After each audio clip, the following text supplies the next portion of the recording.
There's been a lot of controversy with the brand new Gold Pass changes and whether or not it's completely throwing free-to-play players to the side and even making it worse for the spenders. And that got me curious to figure out whether or not the old Gold Pass has more value for both free-to-play players and spenders than the new Gold Pass. And guys, look, the point of this is not to make you buy the Gold Pass or use my creator code or anything. I just thought this was super interesting and I wanted to do the analysis behind it. Let's start with the Silver Pass track and look at the differences for free-to-play players. Between the old Silver Pass and the new Silver Pass, there's only 6 things that are really different, and that is all of the potions that are on screen right now. In the new Gold Pass, these are going to be replaced with 11 treasure chests, which is where the controversy comes in. To evaluate this, I'm going to look into the gem value of these 6 potions and see whether or not the chests will match up. When it comes to treasure chests, there's a certain chance that you get an individual chest of different quality. If we round the numbers for these and apply them to all 11 chests, you are likely to get an average of 6 common chests, 3 rare chests, and 1 epic chest every single month from your 11 chests. Again, this is not guaranteed, but this is the most likely scenario that you will have based on the probabilities of the chests. With that in mind, the next step is to look at the gem value of the old pass and compare it to the new one. From the old pass, all 6 of these magic items can be sold for about 60 gems if you don't use them.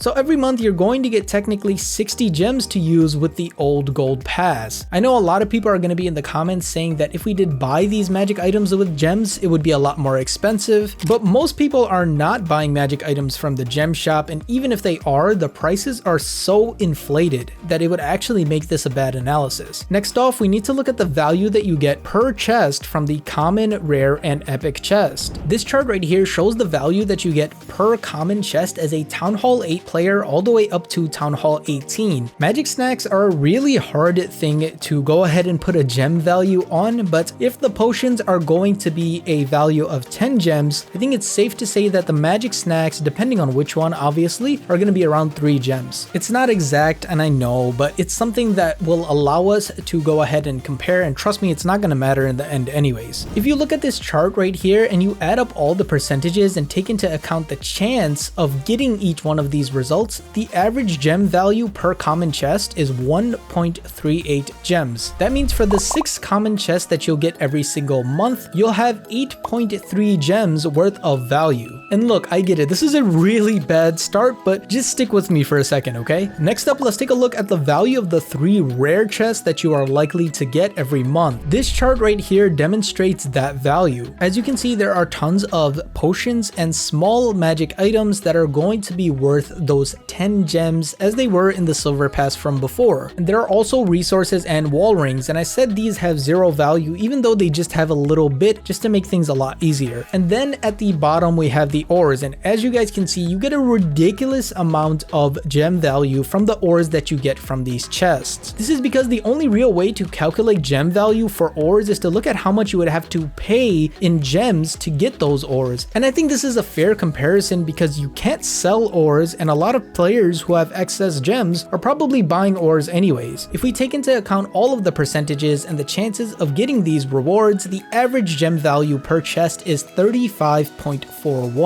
That doesn't mean that you're gonna get 35 gems worth of value for every chest that you open, it's just over time that is what the average is gonna come out to be. And that's literally just because of the amount of ores that you'll get. It is very significant in terms of value. And some of you might be saying, okay BD, this is just because you are looking at Town Hall 18 ore values. But if we look at Town Hall 8 values, you'll see that the average gem value is actually higher because you can't get pet potions or super potions, so there's a higher chance that you'll get ores. Thus, out of the 3 rare chests, you're looking at a gem value of around 106. Now we need to look at the epic chests and the rewards that you'll get from that. Let's look at the Town Hall 8 values because that'll get you even less ores in that Town Hall. If we put together all of the gem values as well as the percentages of getting each of these rewards, you can see that the ores once again have ridiculous gem value compared to everything else. For all of the books and everything, I made the value for them 50 gems because that's how many gems you'd get if you sold them, and I want it to be consistent, but we can all agree books are worth much more than 50 gems. If you're averaging close to one of these per month, at Town Hall 8, you are getting an average gem value per epic chest of 116. And because you get more ores from chests as you level up in Town Hall level, when we look at the Town Hall 18 stats, you can see that the average gem value per epic chest is 175. Now let's take into account the average gem value from common, rare, and the epic chest. If we put all of this together, you guys can see that we clearly get an average monthly gem value of 230 gems. And I'll be 100% about this. Because of the ores in particular, this is 100% better than anything that we had before. Not to mention that you do have a chance of getting a legendary chest, and if that happens, pretty much any reward that you get out of it will be worth the wait. Especially considering that you might get a piece of epic equipment or a skin, and that's 1500 gems worth of value. And to put a button on it for free-to-play players, the final thing you need to consider is the temporal nature of these chests. Each chest that you open will give you another chance of getting good results, and because these are available to all players, over more and more months, you'll have more chances. So let me show you a quick calculation just so you guys can see exactly what I'm talking about. Thanks to ChatGPT, calculations like this are super easy, so the chance that you'll get a legendary chest in 6 months if you open every chest is 73.7%. And aside from the fact that we generally get legendary chests more often than this, of giving you something worth 1500 gems. With the old gold pass system, it would have taken you 25 months to get 1500 gems worth of value. Not to mention the practical difference of getting a new epic piece of equipment or having a really good magic item to use. Taking all that into consideration, it's just really clear that the silver pass now is a lot better for free-to-play players than it was in the past. But silver pass aside, let's go ahead and talk about the gold pass and whether that improved. If we compare the old gold pass rewards to the new gold pass rewards, we're actually ironically down by 2 power potions or whatever potions you choose. Yes, you can choose between different rewards which will help you be more efficient with your magic items, and I think this is something that's really important to consider. But in terms of raw items that you get, you're down by 2 potions. On top of this, you'll get access to the prospector, and I've been pretty clear about how I feel about the prospector. I've done the math in another video completely. The prospector isn't all that great. It's something that I hope all players do end up getting and that we get better rates for in the future. To make matters even worse, it's actually going to take you longer to get to the 15% and 20% discounts, which is something that a lot of gold pass players have been noting. So you're basically trading the prospector for less efficiency and also sacrificing 2 potions, which isn't the best trade in my opinion. The only saving grace is knowing that the ridiculous gem value that free-to-play players get, you also get as a gold pass buyer, so that's pretty nice. But overall, the math is really showing that free-to-play players are the biggest winners when it comes to the gold pass changes, and gold pass players are pretty much equal, if not a little bit worse value. Speaking of the prospector, you might be wondering if it's good or not, or how you should optimize using the prospector once you get it. And if that's the case, you should check out this video right here where I break down the ins and outs of the prospector so you have everything you could want to know.